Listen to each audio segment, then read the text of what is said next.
말씀드렸던 그런 기본적인 생각이 내 일을 잘하면서 남을 도와주고 도움받는 사람이 잘 되는 그런 삶을 사는 게 행복하다라는 이야기가 쭉 뒤에 연결되어 있습니다. 자, 두 번째 시간, 선생님들이 설계도서 검토를 학습하는 이유가 뭘까요? 모든 것은 법에 근거를 두고 이야기가 되죠.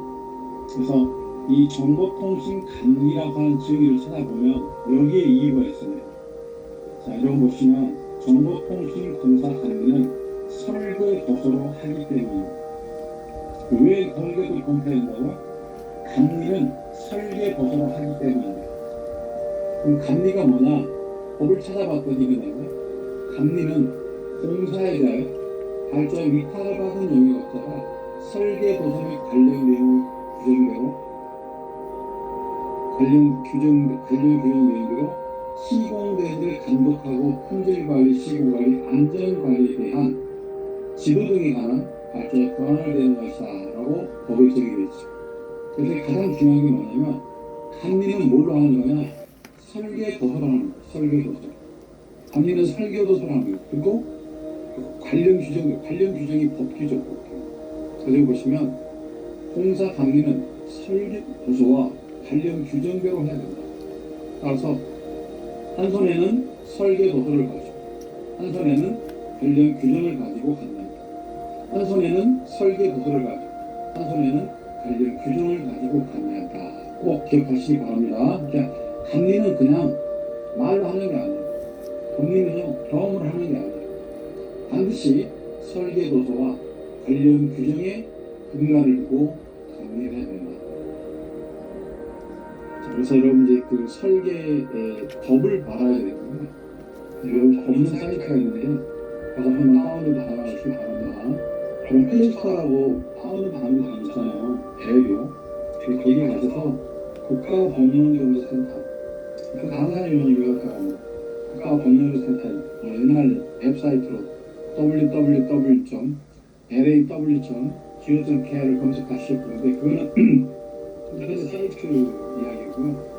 앱에서는 그냥 국가법령정보센터입니다. 국가법령정보센터. 이걸 설치해놓으세요. 설치하시고 설치되면 그 다음 열기가 나오죠. 저 같은 경우는 검색 한번 해볼까요? 검색해가지고 창에다가 국가법령정보센터 치면 열기가 바로 나오거든요. 열면 이렇게 12개 카테고리 딱 떠오르죠. 방이 12개 나타나고 그 다음에 이제 방을 먼저 클릭하죠. 예를 들어서 법령을 먼저 클릭하고 거기다가 정보통신공사법을 검색하면 거기 2조 8호에 바로 또 다음 설계가 정의되어 있습니다. 이것을 우리가 관련된 규정, 법을 가지고 감리한다. 한 손엔 설계도서, 한 손엔 관련 규정. 그래서 이 설계도서와 관련 규정을 가지고 감리를 하기 때문에 설계도서 검토를 우리가 학습한다. 그런 얘기죠. 그러면 설계도서가 도대체 뭐냐? 그거를 법을 찾아야 되겠죠. 방금 말씀드린 대로 정보통신공사업 제2조 8호에 바로 설계가 정의되어 있습니다. 자, 봤더니 여기 나왔네요. 설계는 공사계획서, 설계도면, 설계설명서, 공사명세서, 기술계산서 및 이와 관련된 서류를 작성합니다. 이렇게 되네요. 여러분, 이 설계는 요거예요. 설계 도서를 작성한 행위가 설계인데 설계 도서는 종류가 몇 가지냐? 5가지입니다. 공사계획서, 설계도면, 설계설명서, 공사명세서, 기술계산서. 자, 여러분 창에다 한번 쳐보세요. 설계도서의 종류. 따로 하지 마시고 이렇게 공부하시면 좋겠죠? 설계도서의 종류. 1. 공사계획서. 2. 설계도면. 3. 설계설명서. 4. 공사의 명세서. 5. 기술계산서. 설계도서의 종류. 법에 나와 있는 거죠. 2조 8호에 공사계획서, 설계도면, 설계설명서, 공사의 명세서, 기술계산서. 이 5가지가 법에 의한 설계도서다라는 이야기죠. 이 설계도서 가지고 공사 감리를 한다. 자, 그래서 이렇게 설계도서 나왔는데 요 풀어보면 공사계획서는 공사에 대한 계획 내용을 담은 서류입니다. 이거는 법률 용어는 아니고 제가 국어사전에 찾았거든요. 근데 단어를 보니까 그냥 나야 됐더라고요. 자, 공사, 계획, 서류 그런 뜻이잖아요. 그래서 공사에 대한 계획 내용을 담은 서류다. 이게 공사, 계획, 서류 이게 공사, 계획서라는 거죠. 공사, 계획, 서류. 그 다음에 설계 도면은 여기 보면 중요한 게 설계자의 의사, 이게 중요합니다. 설계자의 의사를 일정한 약속에 근거해서 그림으로 표현했다.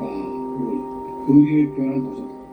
이 설계 도면은 첫 번째가 설계자의 의사가 중요하고요. 그 다음에 일정한 약속, 심볼이 중요합니다. 그걸 그림으로 표현한 거죠. 그림으로 표현한 거. 이 세 가지가 설계 도면이에요. 설계 도면. 설계자의 의사를 일정한 약속에 근거해서 그림으로 그린 도서를 우리가 설계 도면이라고 합니다. 그러니까 설계 설명서 맞죠. 설계에 대한 설명 글이죠. 설계에 대한 내용이나 사용법 따위를 설명한 글. 설계에 대한 내용을 설명한 글. 설계에 대한 내용을 설명한 글. 설계 설명서. 너무 쉽죠. 구사대이다 보니 그렇게 됩니다.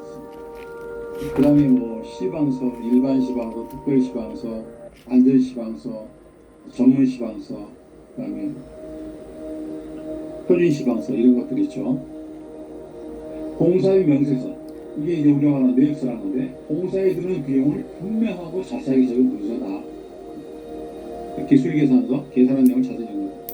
그러니까 이것 말고도 이런 용어도 있죠. 수량, 산출서, 단가, 이거는 이제 자재비를 뽑기 위한 표준품생, 공구설료, 경장유설료, 노인단가인데 그 표준품생이나 공구설료, 경장유설료, 노인단가는 인건비를 뽑아요. 인건비. 그 다음에 이제 여기 경비가 하나 빠졌는데 경비들이 이래까지 경비들은 보통 이제 일하는 사람들 쓰는 이상적인 공부를 말하거든요. 이래까는 단위 공사에 써야 되는 자재비 노무비 경비. 공정거래에서는 공정에 따른 자재비 노무비 경비예요. 그다음에 공사명세서는 순공사비와 이윤, 일반가입이 부가세. 이윤이 보통 15%죠. 일반가입이 평균 5%고 부가세가 10%니까 한 20, 30% 정도가 업되게 돼 있죠. 순공사비에. 그래서 우리가 낙찰을 볼 때 이제 88%에 보는 이유가 뭐냐면 한 12% 정도는 내가 이익에서 안 남기겠다. 그렇게 해서 회사들이 입찰을 하거든요. 그래서 선생님들이 여기 있는 이 용어들은 아셔야 그래야 실시설계 도서가 뭐라고 알아. 이걸 모르면 실시설계 도서를 모르는 겁니다. 이 두 편은 꼭 여러분들이 프리테스트를 읽으셔야 돼요. 외우시고. 그래서 현장 가가지고 설계도 통포하라고 하면 뭘 물어보고 있으냐. 설계 도면 주세요. 공사 명세 주세요. 설계 설명 주세요. 이렇게 말해야 되는데 설계도 통포하라고 나타나면 뭘 달라고 하면 뭐가 안 되죠. 현장 가셔가지고 시공사한테 자 공사업계에서 설계도면, 설계설명서, 공사명서, 기술계산서를 주십시오. 그래야 여러분들이 그걸 받아서 검토하시는 겁니다. 근데 현장 가보면 실제로 5개 서류 중에서 있는 게 2가지 뿐이에요. 설계도면과 공사명서 뿐입니다. 거의 설계설명서는 시방서라고 하거든요. 시방서. 시방서는 정확하게 보면 설계설명서는 아닌데 옛날에 설계설명서를 시방서라고 법을 설명하라고 그래서 현장에서는 지금도 시방사라는 말을 쓰고 있습니다. 결론적으로 말씀드리면 법에는 5가지 설계도로 정해져 있지만 일반적인 현장에는 2개뿐이 없다. 설계도면과 공사명세서만.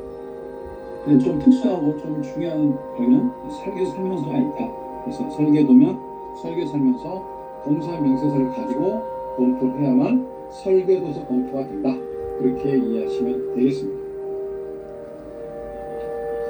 자, 그 다음에 이제 우리가 건설산업이기 때문에 건설산업 전반에 관한 걸 봤더니요. 건축법의 설계도서의 적용화, 설계의 적용화, 전기의 전력기술관리법의 설계의 적용화, 소방의 소방시설 공사법의 설계의 적용화, 정보통신은 정보통신공사법의 설계의 적용화 거의 비슷비슷한 것 같으면 또 틀려요.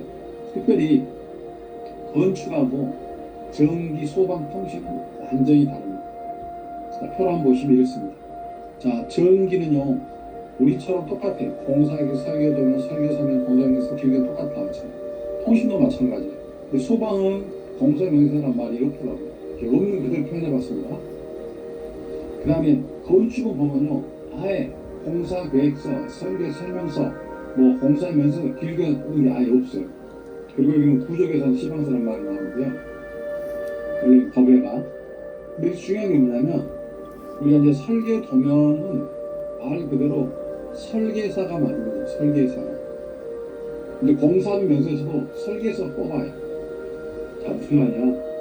전기나 통신은 설계사에서 설계하고 견적도 공사명세에서 직접 뽑는다는 거죠. 그런데 반해서 건축은 설계는 건축사 사무소고요. 견적은 안 뽑아요. 이것 뭐냐? 견적은 견적 전문의사가 있습니다. 이게 사람의 특성이거든요. 근데 여러분 잘 보시면 알겠지만 설계 도면을 그린 사람이 설계 도면 물량 뽑아온 게 정확한 거지, 설계 도면을 그린 사람하고 물량 뽑는 사람이 다르다? 그건 확률적으로 그렇습니까? 오류 확률이 높아지겠죠. 그래서 저는요, 이런 생각해봐요. 우리나라 건설 산업에서 가장 큰 매력점이 뭘까? 이런 것들이 좀 안 맞는 게 문제 같아요. 전통적으로 해왔겠지만 설계 도면을 그린 사람이 실제로 우리가 그 매력서를 만들어야 되는 거지, 이 지금 말한 원가계산 만들어야 되는 거지, 그게 따로 되면 안 될 것 같아요. 여기는 따로 돼 있습니다. 그러다 보니까 이제 전기도 따로 가요. 통신도 따로 갑니다. 어디에서? 건축, 전기 분야는 다 똑해요. 저도 지금 있는 회사가 건축, 전기, 설계 회사거든요. 후배들한테 물어서, 야, 통신 설계만 하지 말고 견적도 뽑아라. 아, 견적은 우리가 안 뽑는 겁니다. 그건. 왜? 이게 이제 습관이 돼가는 거죠. 그럼 뭐냐? 기술자가 절름발이 돼요, 절름발. 도면만 그리지 물량을 안 뽑으니까 자기가 그린 도면이 정확하지 않은지를 직접 자기가 확인 못하는 그런 폐단이 있더라고요. 제가 드리고 싶은 얘기 핵심이 뭐냐면, 그런저런 새 제도를 말하는 게 아니라 법에 의해서 건축은 건축 설계하고 견적 뽑는 회사가 구분되어 있다. 그런데 반해서 전기나 통신은 설계하는 회사와 견적 뽑는 회사가 같다. 이렇게 저는 생각을 해서 표를 만들어 드렸습니다. 결론적으로 설계도서의 정의입니다. 설계도서. 설계는 설계도서를 작성한 행위이고, 설계도서는 여러분들이 쓰신 것처럼 공사계획서, 설계도면, 설계설명서, 공사명서, 기술계산서. 두 번째는 왜 우리가 설계도서를 하냐면 설계도서 가지고 정리하기 때문에, 그러면 이 설계도서 가지고 정리하라는 규정이 법에 어디 있느냐? 바로 정보통신공사법에 있습니다. 정보통신공사법. 자, 여기 보시면 정보통신공사법 시행령에 설계도서, 설계도서와 감리 관한 조항은 여기 딱 요조하는 법은 2678, 시행령은 5678입니다. 저 확보를 여러분 기억하셔야 돼요. 제가 뭐 책에 치한 말 안 하겠습니다만, 설계와 감리 관련 정보통신공사법과 시행령 조항은 2678, 5678입니다. 법은 2678이고요. 시행령은 5678이다. 그냥 다른 거 치지 마시고 2678, 5678 쳐보십시오. 2678, 5678. 2는 용어의정이고요. 그래서 여기 보시면 공사법에 이 8항은 설계의 영어정이죠. 9항이 이제 감리 영어정이고요. 그다음 6조가 기술 기준이고요. 그다음에 7조가 설계고 8조가 감리입니다. 시행령에서는 법을 이제 보완하기 위해서 시행령이 있는 거잖아요. 그래서 여기 보시면 기술 기준의 준수가 나옵니다. 기술 기준의 준수는 바로 설계에서 기술 기준은 뭐냐 정의를 해주시고, 그 다음에 설계 대상인 공사의 업무는 뭐냐, 설계에 대한 이야기, 설계 대상이. 그 다음에 설계도서 보관은 얼마까지 해야 되는 거냐, 그래서 6, 7은 설계된 이야기고, 88은 감리죠. 88은 감리죠. 88. 이게 쉽게 말하면 법은 2678, 시행령은 5678인데 결국 2는 법의 2는 용어정이고, 그 다음에 6은 기술기준 순서, 7은 설계, 8은 감리인데, 시행령에서는 5조가 기술기준이라는 내용이고 6, 7이 설계된 내용이고 8조는 정리된 내용 탈탈은 갑니다. 이렇게 볼 수 있겠죠. 그래서 큰 그림에서 법의 설계도서와 감리에 대한 규정은 어디 정의되느냐? 정보통신공사법 2678, 5678에 규정되어 있다. 이렇게 머릿속에다가 저장하시면 좋겠죠. 자, 다시 살펴보겠습니다. 용어적인 말씀을 올렸고요. 자, 법의 6조 기술기인 중수입니다. 자, 여기 나오네. 설계하는 사람은 기술 기준에 맞게끔 설계해야 됩니다. 설계. 어디다? 대통령으로 정하는 기술 기준에 맞게끔 대통령 찾아봐야 되겠죠. 그래서 시행령으로 넘어가는 거거든요. 또 하나는 감리하는 사람은 설계도서 관련 규정대로 감리를 해야 됩니다. 그죠? 감리는 뭘로 한다고요? 설계도 관련 규정을 한다고 법에 나왔으니까. 그래서 우리가 설계도서를 학습하는 이유가 바로 여기 있다는 거죠. 설계도서로 배로 감리를 하기 때문에 우리가 설계도서를 한다는 거죠. 자, 그런데 이제 문제는 뭐냐면 산업계에서 받아들이려면 장관이 좀 지침을 만들어 나가서 3을 보시면 장관께서는 설계나 시공 기준을 만들어서 공포하시고 감리무 수행 기준을 만들어서 공포하십시오. 그래서 아마 오늘 내일 모레 강의 들으실 때는 거의 감리무 수행 기준, 오늘도 제가 오후에 좀 더 말씀드리겠지만 감리무 수행 기준을 가지고 아마 말씀을 드릴 겁니다. 설계도 검토도 마찬가지고요. 그래서 법에 의하면 설계도 기술 기준에 맞게끔, 감리는 설계도서와 관련 규정에 맞게끔. 그러려고 하면 장관님은 설계 및 시공 기준을 만들어내셔야 되고 감리무 수행 기준을 만들어야 됩니다. 그래서 우리 감리무 수행 기준은 2019년 12월 달에 발행돼가지고 지금 산업 현장에서 크게 쓰이고 있죠. 그러니까 여러분 감리 현장 가시게 되면 첫 번째 할 게 뭐냐면 2019년에 나왔던 정보통신공사 감리무 수행 기준이라는 게 있어요. 그걸 가지고 그대로 따라 하시면 돼요. 그리고 발주자들도 그 정보통신공사 감리무 수행 기준에 있는 내용을 그 과학지수에 만들어가지고 발표했거든요. 결국은 그게 일종의 관련된 규정의 대표다. 누가 만들었어요? 장관님이 만들었으니까. 장관님이 누구예요? 우리나라 정보통신의 업무를 관장하는 중앙정부의 장이잖아요. 이거에 의해서 시공도 시행되고 설계도 시행되고 감리도 수행된다 라는 규정이 정보통신공사 6조에 있는 거예요. 굉장히 중요하죠. 자, 시행령 보겠습니다. 시행령 5조를 보니까 대통령으로 정하는 기술 기준은 다음과 같습니다. 자, 법에 따른 기술 기준, 법에 따른 그냥 기준이 아니라 방송통신 발전 기본법에 따른 기술 기준, 전기통신 사업법에 따른 기술 기준, 전파법에 따른 기술 기준, 방송법에 따른 기술 기준, 주택법 시행령 및 주택건설 기준에 따른 기술 기준, 기타 관련된 기술 기준. 근데 어쨌든 법에 따른 기술 기준이니까 굉장히 한이 높죠. 법에 있으니까. 법은 지키라고 하는 거거든요. 법에 있는 거니까. 법에 있는 기술 기준을 따라서 설계하고 그 설계된 도서를 가지고 갑니다. 결국 기술 기준을 알아야만 한다. 그런 뜻이네요. 다음 이제 법 7조 설계입니다. 자, 설계는 보시면 용역업자에게 공사 설계를 발줘야 됩니다. 그러니까 설계를 작성한 사람은 설계도 서명이 날인해야 된다. 그리고 보관 업무는 따로 정한다고 했죠. 그래서 이제 공사 업무, 설계 대상인 것은 이렇게 뭐 벽면 공사가 작을 때 통신의 회선수랍니다. 회선수가 작은 경우에는 빼는 거죠. 그러니까 천재지변 기타 이런 거. 지금 우리 천재지변 많이 나왔잖아요. 그럴 때 지금 뭐 복구가 급한데 설계도 급하니까 바로 현장에 뛰듯 현장에 그 경험 인사를 하려고 그래야 되거든요. 그러니까 통신구는 사실은 통신구는 통신을 위한 목적에 쌓인 거지만 산업으로 오면 이건 토목산업이죠. 토목 건설의 토목 분야니까 그 통신 쪽에서는 이거는 설계가 안 된다는 얘기죠. 그러니까 기존 설계를 교체하는 경우라서 설계 경험에 새로운 작성이 요청하는 겁니다. 안 해도 되는 겁니다. 이렇게 거울 보면 일정 규모잖아요. 그 다음에 이제 뭐 이거는 그냥 위임사항이죠. 만약에 발주자가 이거 공공기관인데 직접 기술자가 있어요. 그러면 네가 설계해도 된다 그 말이에요. 꼭 용역을 안 줘도 된다 그 말이거든요. 그런 얘기고 등급도 다 그렇게 인정해준다 그런 얘기. 그리고 그래 가능하면 2억 미만의 공사는 전부 다 설계가 안 해준다 이렇게 되어 있습니다. 그러니까 설계도 보완이 있는데 이거는 이제 의미가 있는 거예요. 설계도서는 굉장히 기본적인 거잖아요. 설계도서 없으면 유지관리도 안 되는 거니까요. 그래서 세 개가 나온 첫 번째는 발주자입니다. 발주자. 자, 1번이 발주자거든요. 자, 공사의 목적물의 소유자는 발주자죠. 소유자는 언제까지 하냐? 그 시설물이 폐지될 때까지. 시설물이 폐지될 때까지. 소유자는 언제까지요? 폐지될 때까지. 소유자는 언제까지요? 폐지될 때까지.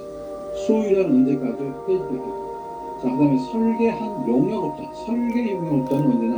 5년간 보관. 설계한 용역업자는 5년간 보관. 설계한 용역업자는 5년간 보관. 자, 감리를 보자, 감리. 감리를 한 용역업자는 언제까지냐? 하자 담보 책임. 하자 담보 책임. 보통 1년에서 1년 반 정도 되잖아요. 자, 그렇게 생각해보면 요 소유자는 폐지될 때까지니까 우리 정보통신 같은 경우는 정보통신 설비의 수명이 얼마까지 돼요? 정보통신 설비 수명 평균적으로 7년에서 10년 사이입니다. 20년 사이죠. 7년에서 10년 사이입니다. 10년. 7년에 10년 사이입니다. 10년. 이건 어디가 있냐면 조달청 가면 통신설비의 쭉 항목별로 평균 수명을 표로 만드는 자료가 있어요. 거기 보시면 7년에서 10년까지 10년. 그러니까 소유자는 몇 년 설계도서를 보관한다고요? 10년. 폐지될 때까지니까. 용역업자는 설계한 용역업자는 5년. 5년. 그러면 감리사는 아까 제가 1년에서 1년 3개월 했잖아요. 1년 6개월. 약 1년 6개월. 1.5년. 2년이랑 다르고 1년에서 한 3년 사이라고 보시면 되죠. 하자담보기에는 차이가 나니까. 이렇게 생각하시면 아하, 설계도서는 발주자는 10년, 설계자는 5년, 감리자는 1년 정도 보관해야 된다. 이렇게 이해하시면 됩니다. 툭 치면 이건 기본적 상식이기 때문에 여러분이 감리 나갔어요. 설계도 검토했어요. 내가 설계도서를 언제까지 보관한다고? 하자 담보 책임기간이 종료될 때까지.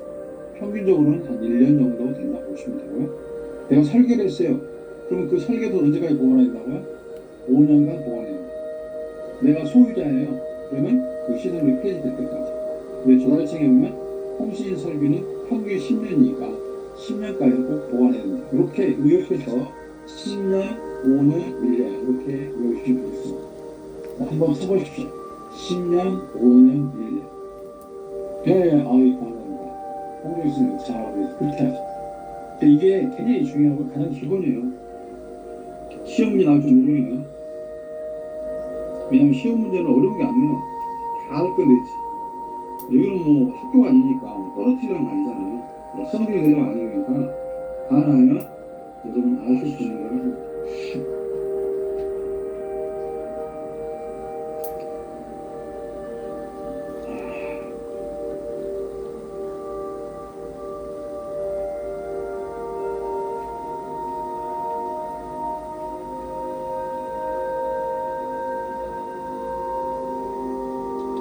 그래서 설계도서 세 번 나오고 두 번째는 감리입니다. 감리는 용역업자의 행위를 약한다. 용역업자는 뭐라고 그다음에 요 사망이 중요한데 공사 감리 발주받은 용역업자가 감면을 배치하는 경우 발주자 확인을 받아서 그 배치를 방역자치단에게 신고한다. 신고해요. 배치 신고라고 감리용 배치 신고.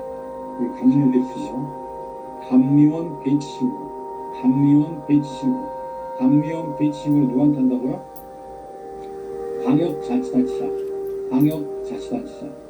방역자치단체인데 1인 받은 시군도 포함해요. 1인 받은 시군도. 서울 같은 데는 서울시에서 다 받으시더라고요. 서울에서. 근데 경기도 같은 데는 그 시군별로 받으시더라고요. 이제 결국 경기도는 업무를 이양해가지고 위안이라고 시군구에 하도록 되어 있지만 서울시는 서울시청에 가는 것 같아요. 우리 당연히 배치 신고를 했거든요.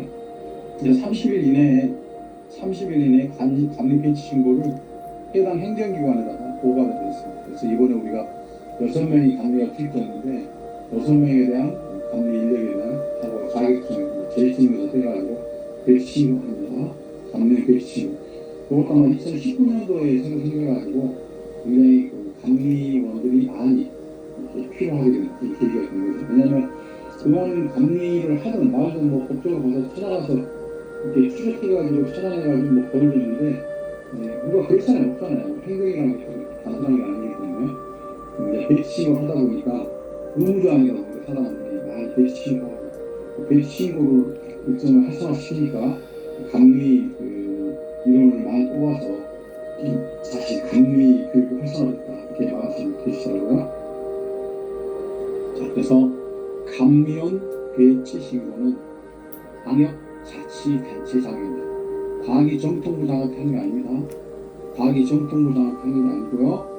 광역특별시장, 광역단체장이라면 우리나라 특별시, 직할시, 그다음에 광역시도 또 요즘 또 이렇게 좀 뭐랄까요? 특별자치시가 많죠. 강원도도 특별자치고 전라북도도 기고요.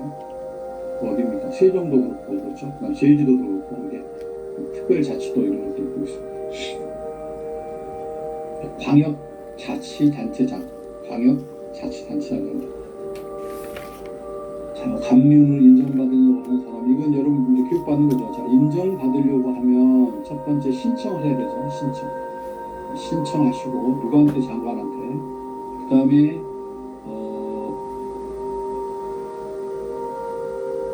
해양 인증해줘야 되고, 그 다음에 인정한 경우에는 발급해야 되겠죠. 여러분들은 지금 교육받고 계시니까 지금 신청해서 지금 인정받게 하고 계시죠. 인정해서 3일 동안 수료하시면 바로 이제 발급받으시면 돼. 4, 5, 6번이 묶여있는 거죠. 여러분 인정을 신청했고 거기에 따라서 이제 교육을 받으시고 교육받아서 점수가 나오면 실제로 이제 인정해주고 그런 과정이 지금 여러분 과정이다 이렇게 보시면 되겠습니다. 신청, 인정, 발급. 신청, 인정, 발급. 누가 한다고요? 그건 과기부 장관이 한다. 그러니까 감리원은 자기의 성명을 가해서 다른 사람에게 감리원을 하게 하거나 자기를 빌려줘서 하는 겁니다. 그 다음에 감리 대상의 업무 내용은 필수적으로 나가고 있고, 업무 내용은 이거는 우리 법에는 10가지로 정해져 있죠. 이렇게. 그래서 1번부터 10번까지 되어 있고요. NGL이 사업될까 기준에서는 6가지 되어 있고, 정보통신공사 감면 수행규정에서는 크게 5가지로 되어 있습니다. 그래서 제가 보기에는 정보통신공사법에 있는 거를 바로 우리 이제 수행규정에서 감리했듯이 만들었기 때문에 우리는 이런 내용이 포함된 이런 수행규정을 가지고 감리한다라고 보시면 되고, 일반적으로 감리를 할 때는요 3단계로 하는 겁니다. 착수, 시행, 준공. 착수, 시행, 준공 단계. 착수 단계, 시행 단계, 준공 단계. 이렇게 이해하시면 되고요. 시행 단계에서 설계 변경이나 계약 변경 조정이 들어가 있고요. 그 다음에 준공 단계 이제 끝나고 나면 시설 민수기. 그래서 크게 보면 5가지 업무 영역인데 단계는 3단계다. 착수, 시행, 준공. 착수, 시행, 준공 단계다. 이 내용은 이제 내일 모레 자세하게 교수할 때가 보시겠습니다. 자, 정리하면 정보통신공사 감리는 정보통신공사법 시행령에는 10가지 업무로 NGL 사업들까지는 6가지 업무로 정보통신공사 감령 수행기준은 5가지 업무로 구분되어 있다. 근데 일반적으로 우리는 정보통신공사 감령 수행 기준을 따르기 때문에 이 5단계 단계한 절차를 학습해서 이거를 현장에 적용하도록 노력해야 됩니다. 그렇게 결론 내릴 수 있습니다. 그 다음에 뭐 감리 배치 기준은 100억 이상은 특급, 70억에서 100억은 특급, 여기 100억 이상 기술사죠, 기술사. 그 다음에 30억에서 70억 고급, 5억에서 30억은 중급, 중급, 5억 미만은 초급 이렇게 되어 있습니다. 그 다음에 뭐 배치 신고할 때 어떻게 한다, 이건 뭐 자세히 나중에 설명 드시고 제가 강의하는 건 아니니까 감리에 관한 법적 조항만 말씀하고 싶어서 썼습니다. 자, 이제 감리 업무 수행 기준에 있는 설계도 검토내용입니다. 아까는 제가 법이죠. 법이 몇 조죠? 2678, 5678. 법률은 2678, 시행령은 5678의 설계와 감리에 대한 규정이 있다라고 했는데 여기에서 이제 하기정 통일부 장관이 업무를 위탁받아서 만든 자료가 뭐라고요? 정보통신공사 감리 업무 수행 기준이라는 거죠. 수행 기준입니다. 근데 그 조항을 설명하기 전에 감리 업무 단계에 따른 중요도와 긴급도 이런 걸 한번 보도록 하겠습니다. 이게 뭐냐? 이게 굉장히 의미 있는 이야기인데, 자, 아까 제가 감리는 착수, 시공, 준공 단계가 나눠진다고 했잖아요. 그래서 일반적으로 우리가 보통 그 기간을 보면 감리 계약이, 즉 공사 계약이 1년이라고 보면 1개월, 9개월, 2개월로 구분할 수 있어요. 그러니까 착수가 1개월이고요. 그다음에 시행이 9개월이고요. 그다음에 준공이 2개월이다라고 보시면 돼요. 그래서 이렇게 평균적으로 이야기, 평균적으로. 평균적으로. 그럼 만약 6개월이면 어떻게 해요? 이게 0.5개월, 이게 4개월, 이게 1.5개월 되겠죠? 이렇게 되겠죠? 그러니까 실제로 공사기간 짧으면요, 이 착수 단계 업무가 엄청 많아요. 근데 이때 굉장히 일이 복잡하죠. 지금 저희가 이제 감리 수주한 게 6월 달부터 시작해가지고 정확하게 이제 6월 24일에 계약했는데 24일 계약해가 이제 12월 말까지 6개월짜리거든요. 근데 사람이 6명 투입돼요.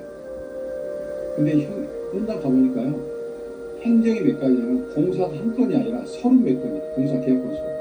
그럼 여러분 한 건당 서류를 다 검토를 해도 30몇 건이잖아요.